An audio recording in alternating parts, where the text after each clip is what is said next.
with all of the preparation for the requirements and specification course, there's been so much going on lately that I think that our Q&A backlog has been getting a little bit neglected. So I want to take a couple of minutes out to make sure that I'm going through at least one of the questions that we have in our backlog, so that you're getting the answers that you need to the questions that you have for our community. So the question that was next up on our list for our backlog was from Sandra. And Sandra had, I'd had a conversation with her as soon as she landed her role, and I'd actually given her quite a bit of detail on some of the things that she could do to on-ramp herself into the new role that she had. But one of the questions she had asked before that was around the approaches of how to conduct requirements to make sure that you have a good first contact or first meeting with the IT group inside of the organization. So her and I have had a conversation privately about this, and I've answered that question for her, but I also want to answer this for our community to make sure that everybody else gets the benefit of that answer. Okay, so anytime you start off in a new organization, chances are that the way that that new organization does their analysis work and their project delivery work overall is going to be either slightly or significantly different from the way that you're used to doing them in the past. And so the on-ramping process for the organization that you're starting off at is a really important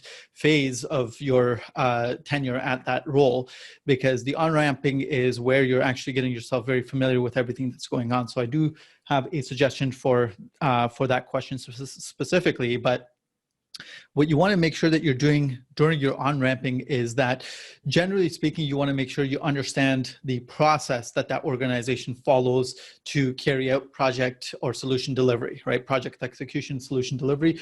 You want to make sure you understand that process. And many times when you're starting off a new job, you'll find that the organization that you're joining probably doesn't have a whole lot of documentation about their processes. Some organizations do, many organizations don't.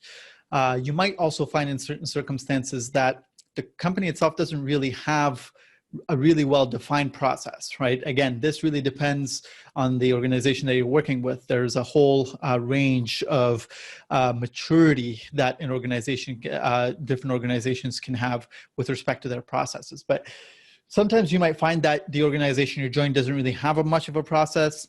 And in those circumstances, it can be a bit of an opportunity for you to start creating a process inside the organization to do certain types of analysis work, okay?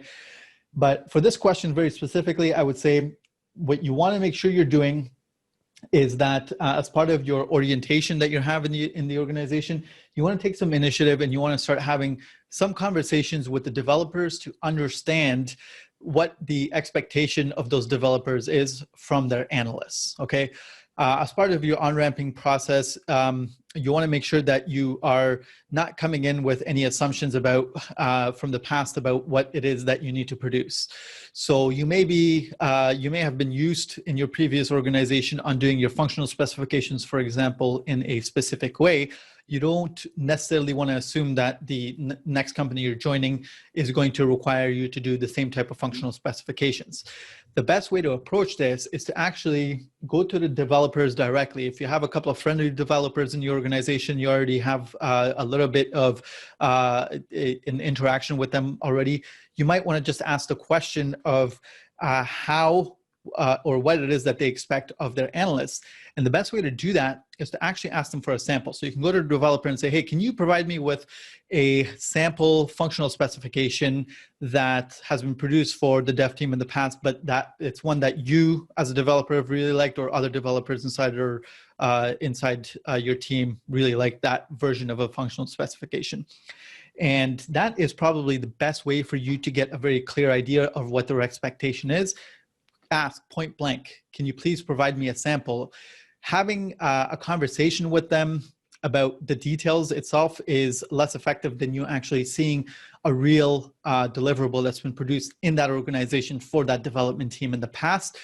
And if the developers are the ones that are picking out that specification and giving it to you as an example of what they want, then you've already mastered a big part of your orientation, because you now have a clear understanding of what it is that those developers expect from you. If you're in an organization, a lot of times that doesn't have any good examples, you might run into a developer that says, you know what, these are some of the best ones that we've seen, but they're lacking in a certain place. That opens up the opportunity for you to say, oh, can you tell me what it is about this specification that is missing, or what is it that could be done differently with this? Because what I want to do is I want to make sure that you, as the developer, are getting all of the details. You're getting it in a format that you like. You're making sure that the structure of the document is in a way that is going to make your job a little bit easier. And if you ask the question in that way of a developer, they're most likely going to be very happy to actually hear that question, because if they're working with you, they know they're probably going to get good quality work out of you, which is going to make their job easier.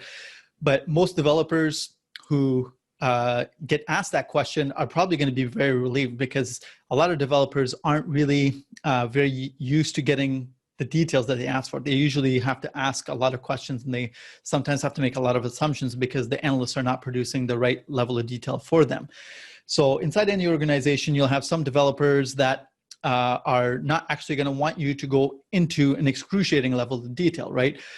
They might be comfortable enough with the systems, and they might have enough of an understanding of some of the parameters around the business to make some very good judgment calls around the detailed technical things that might be in your specification. So, for example, some developers want you to give them an exact length of a certain field. So if you have a, let's say, a data field on a screen, they'll say, well, how many characters maximum are you expecting the user to put into that, right? That's an excruciating level of detail in a functional specification. Some developers don't want that kind of detail at all, because they have are using certain tools that are going to help them make up for that difference, or they have a good enough understanding of what kind of data is going to go in to make a good judgment call on how to actually design out that part of the field in the database, right?